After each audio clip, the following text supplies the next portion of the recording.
SCTV Bangla.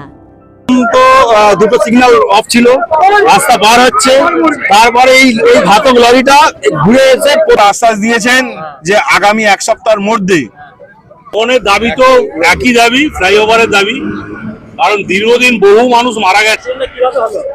Actually ঘটনার সময় তো স্পটে ছিলাম না, পাশেই ছিলাম। তো highway authority, SP, DM, SDO এবং এই সংশ্লিষ্টভাবে যারা যারা জড়িত যেসব অফিসাররা এবং আমাদের এখানকার প্রতিনিধি প্লাস হচ্ছে এই হাইওয়ের যারা প্রতিনিধি এবং আরো লোকাল নেতৃত্ববৃন্দ থেকে বসা হবে, এর রোড ম্যাপটা তৈরি হবে, কিভাবে NE6 তৈরি হবে, হাইওয়ে অথরিটি তাদের বক্তব্য পেশ করবে। আমরা তো জানতে চাইবো সমস্যাটা কোথায়। আপনারা প্রতিবারে আমাদেরকে লালিপপ ধরিয়ে দিচ্ছেন, খালি বলছেন হবে হবে, আর হচ্ছে না। এবারে কিন্তু আমরা যে জায়গাটা এসে গেছি, আমাদের দেয়ালে পিঠ থেকে গেছে। বৃহত্তর আন্দোলন, হাইকোর্টে জনস্বার্থ মামলা, এনাদের আমরা জানবো। এনাদের পরে যদি আমরা সন্তুষ্ট না হই, তাহলে আন্দোলন যেমন চলছে চলবে এবং জনস্বার্থ মামলাটা পাশাপাশি হবেই। কিভাবে অ্যাক্সিডেন্টটা হলো? আজকের অ্যাক্সিডেন্টটা হয়েছে, যে ভদ্রলোক মারা গেছেন তিনি যখন রোড এই দুদিকেই সিগন্যাল ছিল উঠেছে, এইদিকে যার হাওড়া টু খড়গপুরের সিগন্যাল বন্ধ ছিল, যখনই উঠেছে সিগন্যাল হয়ে গেছে। এটা সম্পূর্ণই সিগন্যাল ব্যবস্থার দোষ। আর সিভিক কে দিয়ে আমাদের দাবি, সিভিক স্যার আমাদের আরেকটা দাবি আছে স্যার, সিভিক কমটা মেরেছে, মারার পরে সবাই হই হই করছে, দ্বিতীয় মানে পেছনের চাকাটা পুরো থেতো করে দিয়ে চলে গেল।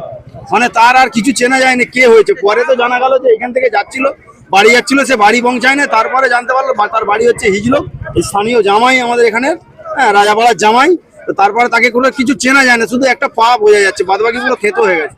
মানে এখানে যা অবস্থা, মানে এতে জড়িয়ে কোনো রকম গাড়িতে তুলেছে। মানে আমাদের দাবি আছে, আমাদের তো দাবি 6 বছর ধরে চলছে, NE6 কোনো রকম হেলদোল করছে না। আমাদের এখানে নাগরিক সমাজ থেকে, লোকাল প্রশাসন থেকে, লোকাল নেতৃত্ব থেকে সকলে মিলে মানে আমাদের পাশে থেকে যে একটা সুষ্ঠু, যাতে এখানে একটা জিনিস হচ্ছে, এখানে খলসিনি কালীতলা যেখানে কোনো গাড়ি পারাপার হয়, মানে এমনি মানুষ পারাপারের জন্য সেখানে হাইওয়ে মানে করে দিয়েছে, হ্যাঁ উড়ালপুল করে দিয়েছে। আর আমাদের এখানে একটা রোড আর একটা রোডকে ক্রস করছে, এখানে কোনো উড়ালপুল নেই। প্রত্যেক মানে মাসে, মানে ছোটখাটো অ্যাক্সিডেন্টের কথা আমি বলছি না, প্রত্যেক মাসে এরকম একটা করে ডেথ হচ্ছে। প্রত্যেক মাসে সপ্তাহে বলো, প্রত্যেক দিন আমাদের এখানে প্রতিনিয়ত সাইডে চলো রোড আছে, তার সলিউশন কিছু হয়নি। আমরা বাগলান কেন্দ্রের বিধায়ককে নিয়ে প্রচুর লড়াই করেছি, উনিও আমাদের সঙ্গে থেকে লড়াই করেছেন, কিন্তু তার সদুত্তর কিছু আমরা পাইনি। আমাদের একটাই উদ্দেশ্য, ফ্লাইওভারটা হোক। কেন কিসের জন্য আটকে আছে সেটা আমরা NHAI এর হায়ার অথরিটির কাছে জানতে চাই, যে